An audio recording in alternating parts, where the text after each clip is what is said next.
سلام، روزتون بخیر. امروز میخوایم در مورد روش درمان زیگموند فروید صحبت بکنیم، یعنی روانکاوی کلاسیک.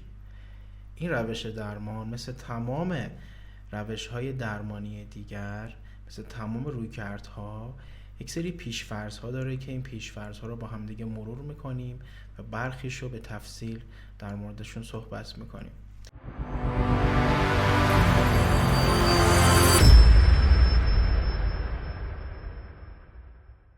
حالا این اصول چیه؟ با هم دیگه چک میکنیم. یکی از پیش‌فرض‌های مهم تأثیر ضمیر ناهوشیاره. فعالیت‌ها، کارها، تفکر، احساسات همه شکل گرفته توسط تعارض‌ها و امیال ناخودآگاهه. این یکی از پیش‌فرض‌های این روش درمانه. یکی دیگه از پیش‌فرض‌ها early childhood experience، یعنی تجربیات اولیه دوران کودکیه. همینطوری که میدونین فروید اعتقاد داشت که در 5 سال اول زندگی شخصیت انسان شکل میگیره. بنابراین تجربیات اولیه زندگی بسیار مهمه در روانکاوی کلاسیک. مورد بعدی مکانیزم های دفاعیه که در یک ویدیو کامل در مورد مکانیزم های دفاعی توضیح دادم. البته مکانیزم های دفاعی که در نظریه فروید هست.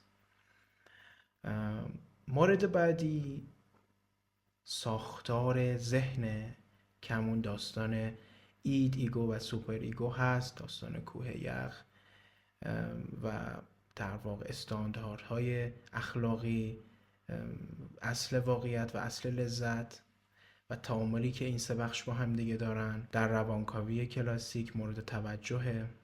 اصل بعدی جبر روانیه، یعنی تمام رخدادها و رویدادهای ذهنی ما ریشه در ضمیر ناخودآگاه و گذشته ما داره. مورد بعدی نمایه های این تعارض‌های ناهوشیار هست که توسط رویاها، اشتباهات لبی و همینطور مشکلات روحی روانی خودشون رو نشون میدن. رول آف سکشوالیتی یکی از اصلهای مهم در روانکاوی کلاسیک.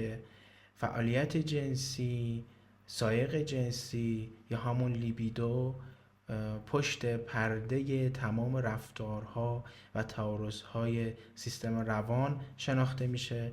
من در یک ویدیو مفصل در مورد لیبیدو صحبت کردم، منشنش میکنم تا دوستان ازش استفاده ببرن. مورد بعدی گسترش لیبیدو هست، یک اصل دیگه‌ای که باید ما در نظر بگیریم در درمان روانکاوی کلاسیک، یعنی گسترش لیبیدو در حوزه خلاقیت، لذت بردن و همینطور داستان خود مراقبتگری. اصل دیگه‌ای که ما باید در روانکاوی کلاسیک در نظر بگیریم دید یک پارچه‌ای که باید ما به انسان داشته باشیم. این دید میتونه ما رو خیلی کمک بکنه در پیدا کردن مسیر درمان. چرا؟ چون فروید انسان رو به عنوان یک کل در نظر میگیره و تمام این اجزاء سگانه‌ای که در ساختار ذهن ازشون یاد میبره همه در تعامل با همدیگه رفتار انسان رو شکل میدن. پس اصل یک پارچگی یکی از اصول مهم در روانکاوی کلاسیکه. و یه نکته خیلی مهم در مورد تأثیری که روانکاوی کلاسیک روی درمانهای بعدی گذاشت بسیار بسیار مهمه. در شکل دادن روان درمانی مدرن، بیشتر حالا توی حوزه روانپویشی، تأثیر کار فروید غیر قابل انکاره و میتونیم بگیم که اون ریشه اصلی درخت روان درمانی پویشی ریشه در روانکاوی کلاسیک داره. نقش ناخودآگاه در درمان روانکاوی کلاسیک بسیار مهمه. بخش پنهان ذهن، فروید معتقد بود که این بخش حاوی افکار و احساساتیه که ما آگاهی چندانی نسبت بهشون نداریم، اما همچنان بر نحوه رفتار و احساس ما تأثیر میذارن. این افکار و احساسات معمولاً از دوران کودکی ناشی میشه، به خصوص اگر تجربیات بدی رو پشت سر گذاشته باشیم. این افکار و احساسات پنهان اگر باهاشون ما روبرو نشیم میتونن مشکلات جدی واسه ما ایجاد بکنن. بنابراین در درمان کلاسیک، در درمان روانکاوی کلاسیک سعی میشه که به مردم کمک بشه تا در مورد این افکار و احساسات پنهانشون صحبت بکنن و با اونا روبرو بشن و همین امر باعث میشه که اینا احساس خیلی بهتری نسبت به خودشون داشته باشن و درک بهتری و از خودشون داشته باشن و منشأ مشکلاتشون رو ببینن و باش روبرو بشن. از راه‌های مختلفی به ریشه این افکار احساسات پنهان میرسیم، از طریق فری اسوسییشن یا همون تداعی آزاد، از طریق تجزیه و تحلیل رویاها و همینطور بررسی کردن اشتباه‌های لوپی یا لغزش‌های فرویدی. با انجام این کارا افراد میتونن که بیشتر خودشونو بشناسن و به چرایی کارهاشون بیشتر پی ببرن. فروید معتقد بود که افکار و احساسات پنهان معمولا در رفتار و احساسات روزمره ما خودشونو نشون میدن. با مشاهده این رفتارها که به شکل الگو در میان، ما میتونیم در مورد خودمون و اینکه چرا این کار رو انجام دادیم بیشتر یاد بگیریم. پس به طور کلی مواجهه شدن با این بخش ناخودآگاه باعث میشه که ما زندگی شادتر و رضایت بخشی رو داشته باشیم. خب بریم سراغ فری اسوسییشن یا تداعی آزاد. تداعی آزاد یک روش ویژه در درمان روانکاوی کلاسیکه که به مراجعین کمک میکنه ضمیر ناخودآگاه خودشون رو کشف کنن. فرد به خودش اجازه میده که افکارش بدون توقف یا نگرانی در مورد قضاوت یا در مورد اینکه آیا این حرف منطقی یا اخلاقی هست یا خیر، در مورد این افکار صحبت بکنه. اجازه بده که این افکار جریان پیدا بکنه و راجع به اینا صحبت بکنه. پس فرد توی شرایطی قرار میگیره که هرچی اومد به ذهنش رو بیان کنه، حتی اگر اون فکر عجیب باشه، غیر اخلاقی باشه یا تصادفی باشه. فروید معتقد بود که حتی کوچکترین فکر یا احساسات در مورد اون فکر میتونه یک سرنخ مهم باشه برای کشف کردن تعارض‌های ناخودآگاه افراد. با انجام تداعی آزاد افراد میتونن دفاعهای معمول خودشون رو دور بزنن و باعث میشه که فرد بهتر و راحت‌تر با اون تعارض‌هاش روبرو بشه. روانکاو حین تداعی آزاد به دقت به حرفای مراجعه کننده گوش میده و به دنبال الگوها و سرنخ‌ها میگرده توی این صحبت‌ها. این الگوها میتونن نشون دهنده یه چیزی باشن که اون فرد درونش گیر کرده و آزار میبینه، ناراحته، یا ممکنه چیزی باشه که به صورت ناخودآگاه داره باش دست و پنجه نرم میکنه و خودش متوجه نیست. پس روانکاو با ایجاد یه فضای امن و قابل قبول و بدون قضاوت به مراجعین کمک میکنه که آزادانه در مورد افکارشون صحبت بکنن، در مورد احساساتشون نسبت به افکارشون صحبت بکنن و از طریق این صحبت کردن به سرنخ‌های با ارزشی میرسه. در واقع اینطوری میتونم بگم که تداعی آزاد یک سفر به ضمیر ناخودآگاهی که روایتگرش خود اون فرده و تراپیست مشاهده‌گره. میرسیم به مفهوم انتقال. انتقال در روانکاوی کلاسیک بسیار کاربرد داره، علیرغم اینکه برخی از رویکردهای درمانی سعی میکنن که از انتقال استفاده نکنن، ولی در روانکاوی کلاسیک از انتقال استفاده میشه و روانکاو کلاسیک انتقال رو یک فرصت خوبی میدونه و ازش استفاده میکنه برای کشف تعارض‌های رفتاری و احساسی عاطفی مراجعه کننده. فروید متوجه شد که گاهی اوقات بیمارا به یه شیوه خاصی با افراد مهمشون، مخصوصاً والدینشون، ارتباط میگیرن و گاهی وقتا روانکاوشون رو هم در همون جایگاه روانی قرار میدن و با روانکاوشون هم چنان رفتار میکنن که با پدر مادرشون یا افراد مهم زندگیشون رفتار میکردن و ممکنه که همون احساساتی رو که نسبت به افراد مهم زندگیشون داشتن رو نسبت به روانکاو خودشون هم داشته باشن.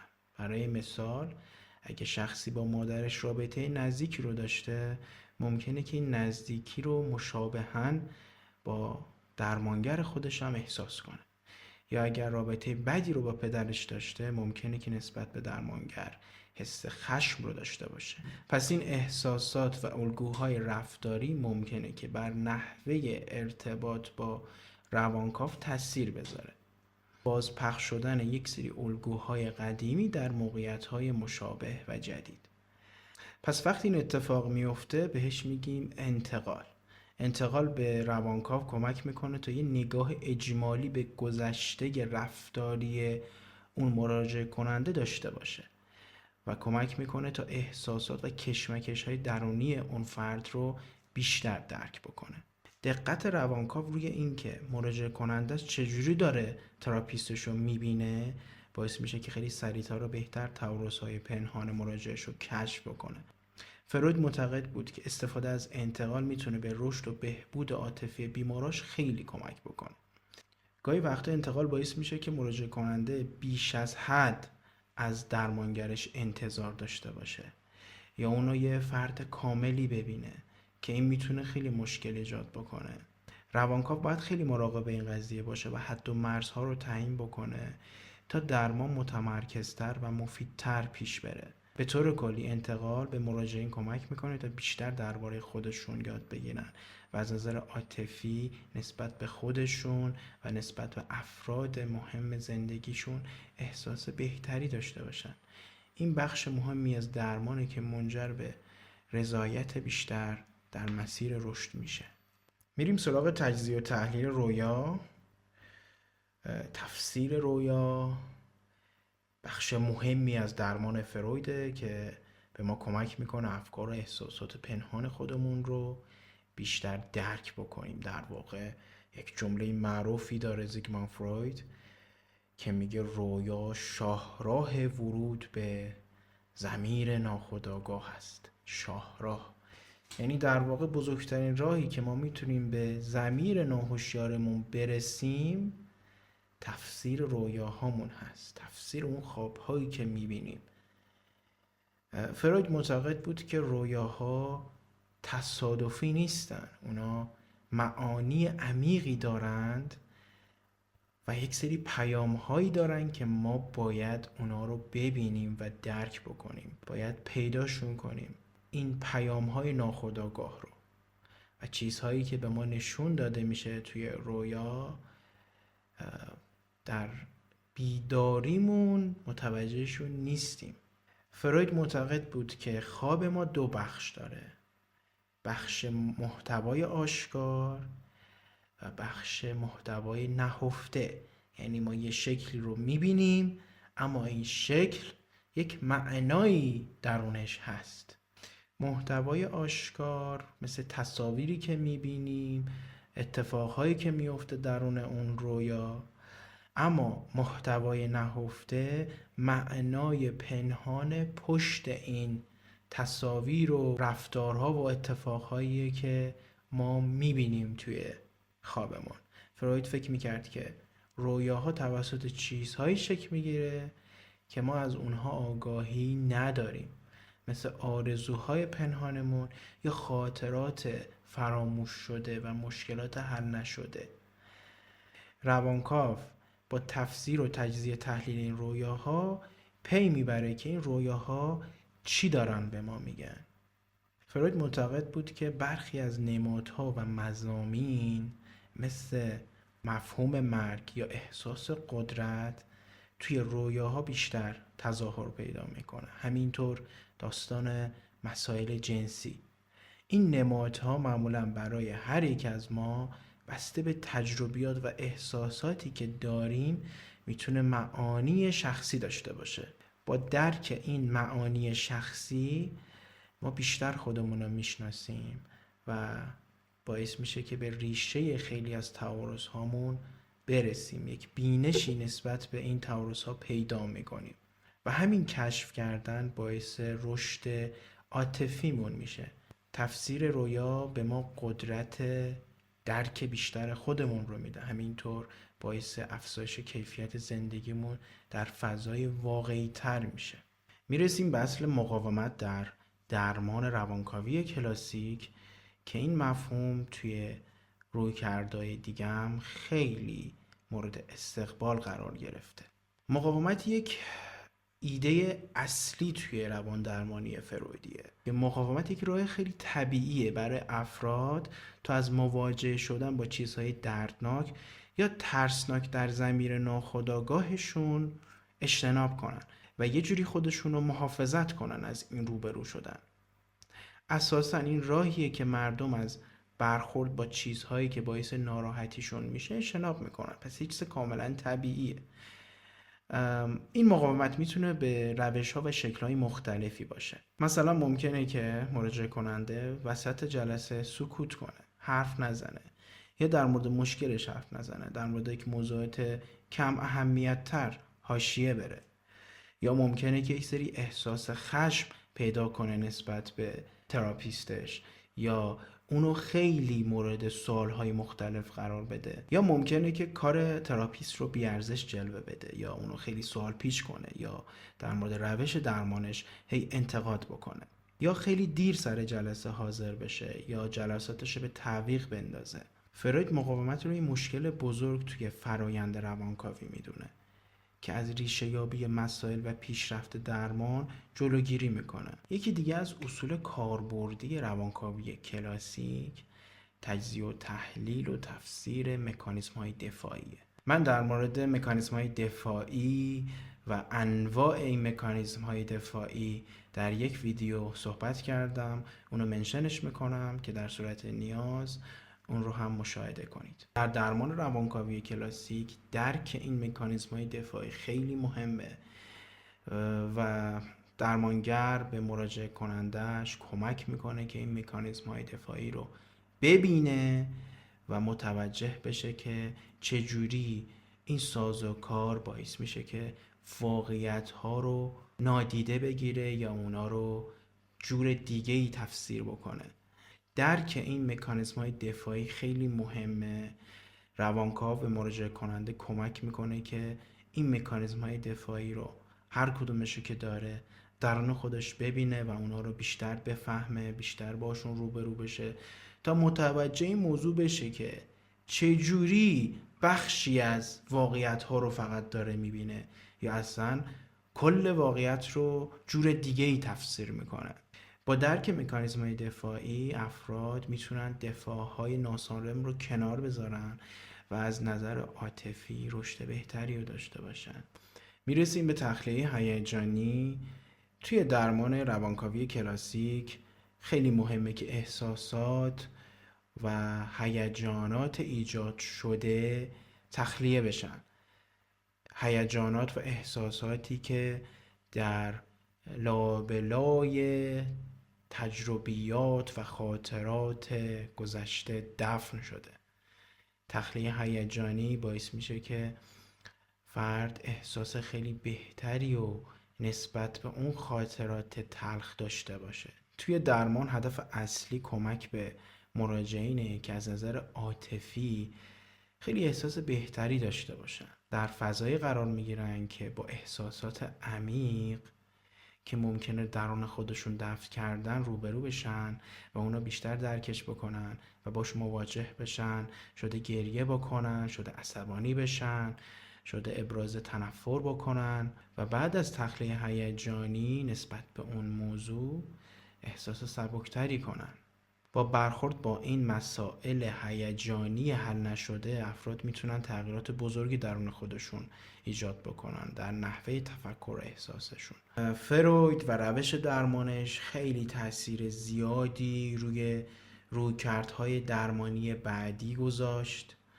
یک سری اصول رو بهشون اشاره کرد که این اصول همچنان توی اکثر رویکردهای درمانی وجود داره، اما یه سری انتقادها هم میشه که انگار فروید فقط به یک سری بخش‌های خاص مثل پرخاشگری و روی مسئله میل جنسی تمرکز بیشتری داشت، یا روی رویاها خیلی تمرکز داشت و اونا خیلی بها میداد و به بخش‌های مهم دیگه زندگی انسان توجه نداشت. اما واقعیتش اینه که ما الان توی این عصر داریم صحبت میکنیم و درمان‌های الان رویکردها خیلی تکامل یافته تر هستن، خیلی وسیع تر هستن و ایده های مختلفی رو شامل میشن. بنابراین ما اینو باید در نظر داشته باشیم که اگر فروید تا الان زنده بود، احتمال خیلی زیاد رویکرد درمانیشو خیلی گسترش میداد، خیلی بالو پر بهش میداد، خیلی اصلاحات داشت. ما داریم در مورد فرویدی صحبت میکنیم که در واقع اولین نفری بوده که نظریه روان درمانی رو ارائه میده. بنابراین درمانهای مدرن تر خب به طبع خیلی کامل ترن، ولی اون تأثیری که فروید روی روان درمانی گذاشت، روی کردهای بعدی گذاشت، غیر قابل انکاره و ارزش خیلی بالایی داره. خیلی خوب دوستان، به انتها رسیدیم. خیلی ممنونم که مثل همیشه تا انتهای ویدیو با من همراه بودین. در ویدیوی بعدی ما میخوایم به آثار و کتاب‌های فروید بپردازیم و اونا رو مختصرا هر کدومشون رو توضیح بدیم، البته اون کتاب‌هایی که مهمتر از بقیه هستن رو. پس حتما سابسکرایب کنید و زنگوله رو بزنید تا از ویدیوی بعدی جا نمونید. خسته نباشین. خدا نگهدار.